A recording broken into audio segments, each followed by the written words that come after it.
Long story short, in my 40 female 20s, I had a one-night stand with this guy, Nathan, now 41 male, and got pregnant. I first thought of terminating, but Nathan had come from a conservative religious background, not Christian, and wanted a baby. So we made a deal. I would give birth to the child and sign away my parental rights, that my name is not even in her birth certificate as is possible in my country, and he would pay all the medical expenses plus some extra for my troubles. And that's what we did. I didn't keep contact after his daughter was born. A few weeks ago, a friend of mine who has the same religion as Nathan sent me a post from her temple's youth group.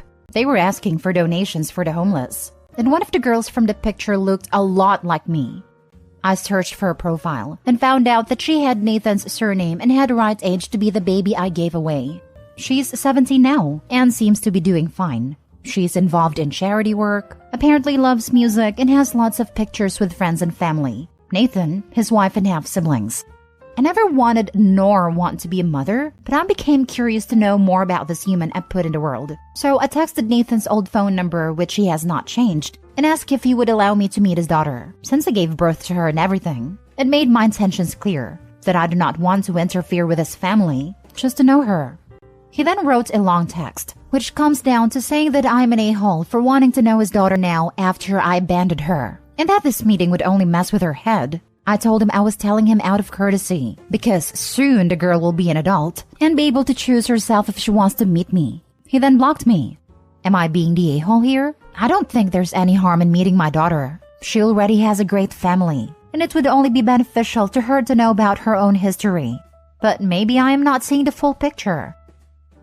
Now for the top comments before reading the update. So you didn't want her then, you don't want her now, but you're curious to see how she turned out? You're the a-hole. You have no desire to be in her life, but want to meet her. Do you not think that would be upsetting to meet the woman who gave you away and learn she still doesn't care about you? Leave her alone.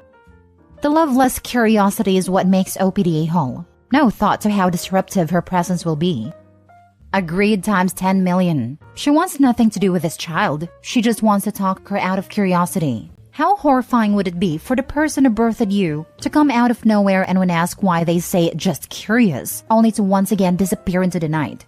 Her dad is right. She's just doing this to mess with her head. It's so selfish. Honestly, I think you're the a-hole. You decided not to be in your child's life. It is not fair for you to now force yourself back into it because you want to.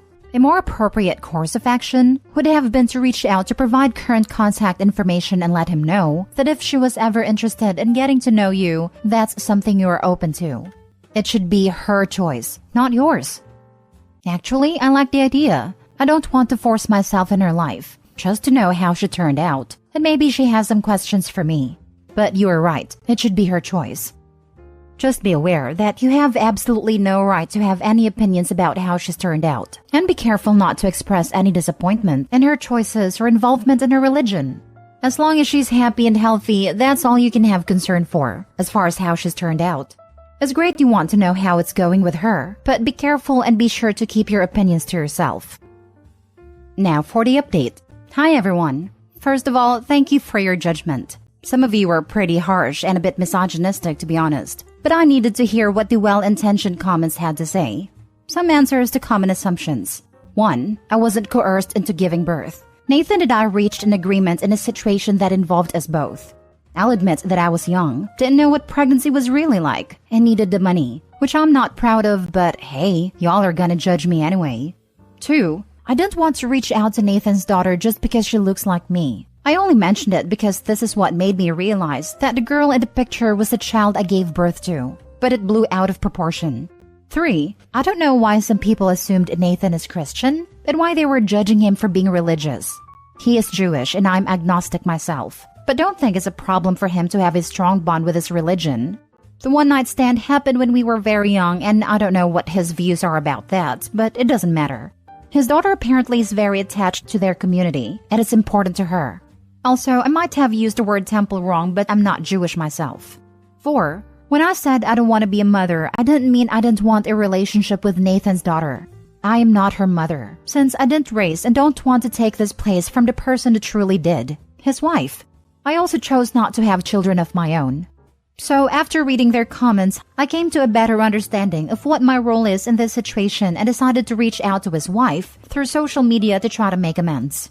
She was very understanding and explained to me that Nathan had a couple of tough years being a single dad before meeting her. And me coming back like that made it seem, as some of you pointed out, that I wanted to skip the hard parts and become a parent out of nowhere, which was never my intention. They told their daughter that her birth mother had to go back to her home country and couldn't take care of her, which was kind.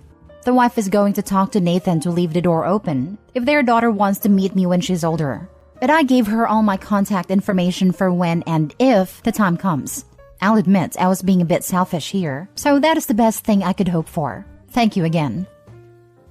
It's a tough one, because I understand changing your mind and wanting to know your child. But the father is right that this could create a lot of issues for the daughter. Considering OP1 didn't even know what they told the girl about her birth mother. Did she even know her father's wife wasn't her birth mother? And 2, the fact OP basically threatened the father to contact her daughter when she was a legal adult suggests OP was never worried about her daughter and was just focused on her own selfish needs/wants. I'm an adoptive mom, and all the training tells us this has to be the kid's decision. Some don't care, some care deeply. This kid is 17. It should be her choice. I think it's important that she didn't reach out to the girl, but instead contacted the girl's father. When that wasn't the result she wanted, she reached out to the girl's mother.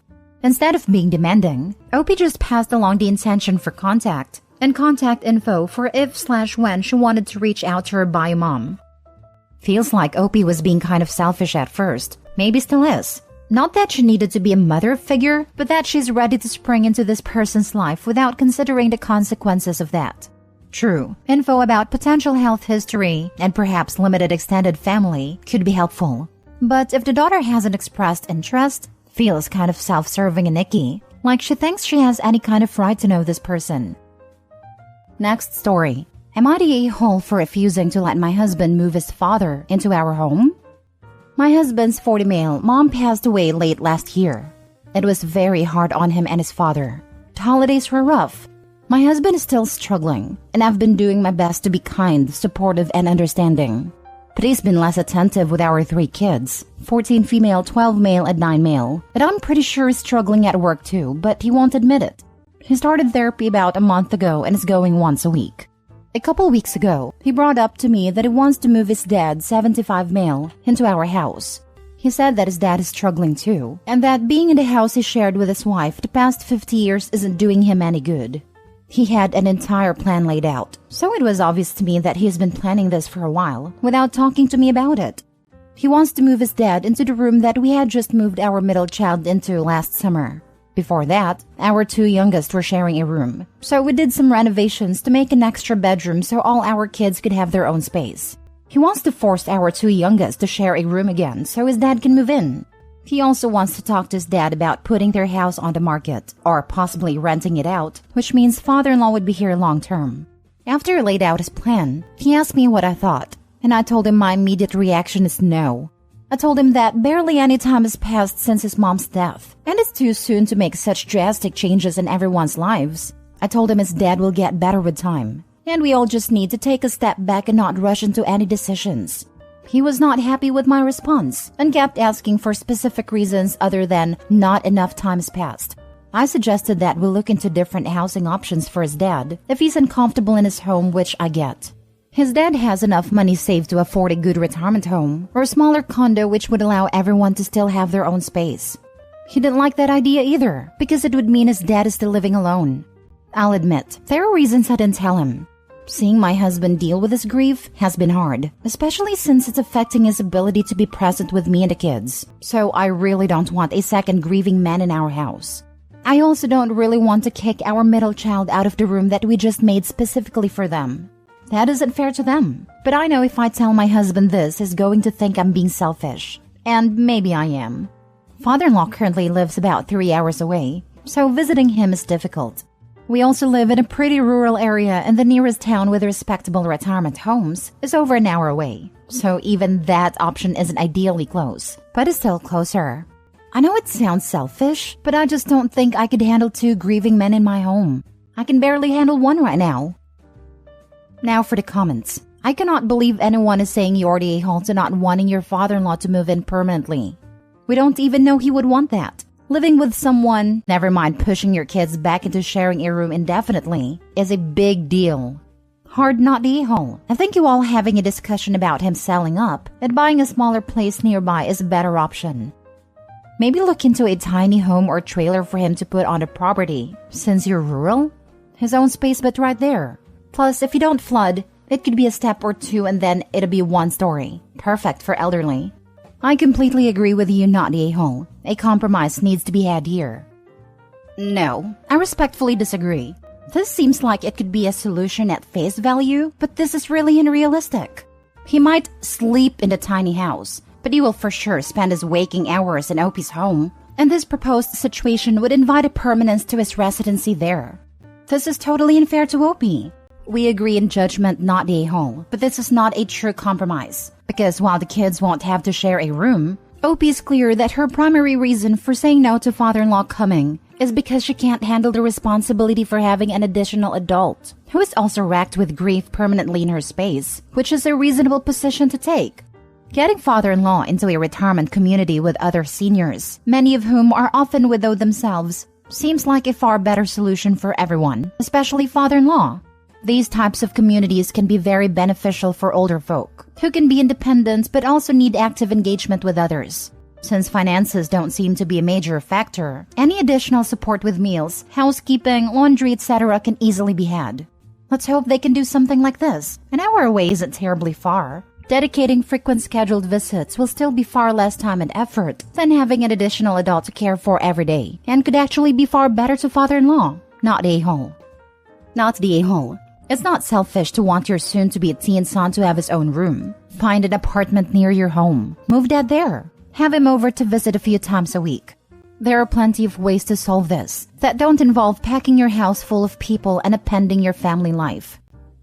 This is the answer. Move dad closer, but it should be a one-level apartment with a cleaner coming once a week.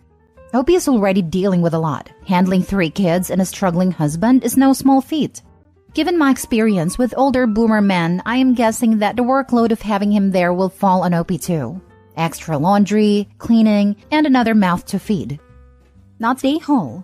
The house belongs to you too, and it is the boys' home. It's definitely not fair to the kids to give away their space and make them share a bathroom with an old man, even if he is their grandfather, without their input. My father-in-law died 2.5 years ago, and my mother-in-law spent about 5 to 6 months of that time visiting us in our house. She sold the house she bought in 2021 and is with us again temporarily. It's not easy. It has nothing to do with grief, and we are empty nesters with a spare bedroom. Mother-in-law has an offer on a house about 30 minutes away and should be moving out next month. We plan and hope to visit her at least a couple times a week, but that's not 24/7. I would highly recommend your father-in-law sell his house and get a small home or condo near to you. Last story. Am I the a-hole for not sharing my son's birthday cake? My 30 female son's 8 male birthday was 2 weeks ago. He wanted a pistachio cake, but nobody in our family likes it.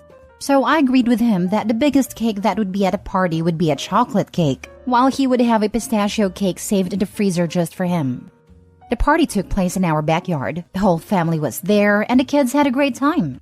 We sang happy birthday to my son and went to cut the cake. While my mother-in-law and husband distributed the cake slices, I took my son inside and cut a big slice of his cake so he could eat it. The cake I bought for him was the size of a bento cake, so it would be enough for a toddler. When we left, my sister-in-law, who is also a mother, looked at my son's plate and saw that his cake was different. She was surprised and asked where this other cake was, because she and her daughter wanted to taste it. I replied saying that I couldn't share, because this cake was just for my son as he doesn't like chocolate. She called me selfish for denying her and her daughter a slice, and after that, she commented to everyone at the party that I had another cake hidden at home. Many people ignored it, but some were curious and asked me why I didn't share the other cake. I explained the situation until they kept calling me selfish. My husband and my mother-in-law told me I didn't do anything wrong as I was resolving a situation with my son. But I'm still in doubt if I'm really right or I was an a-hole. So am I the a-hole? Not the a-hole. I'm honestly having a hard time wrapping my head around adults demanding to eat a child's birthday cake at his own party. I'm absolutely with you on this one. I can't fathom being sulky in this situation. Not the a-hole. Next time, just get a cake your son likes and makes everyone have that cake. Then they can get angry not having a cake they like. And you can say it's your son's birthday and he picked the cake. So go away, you a-holes. Your friends and sister-in-law sounds like pieces of work to demand your son's small birthday cake for himself.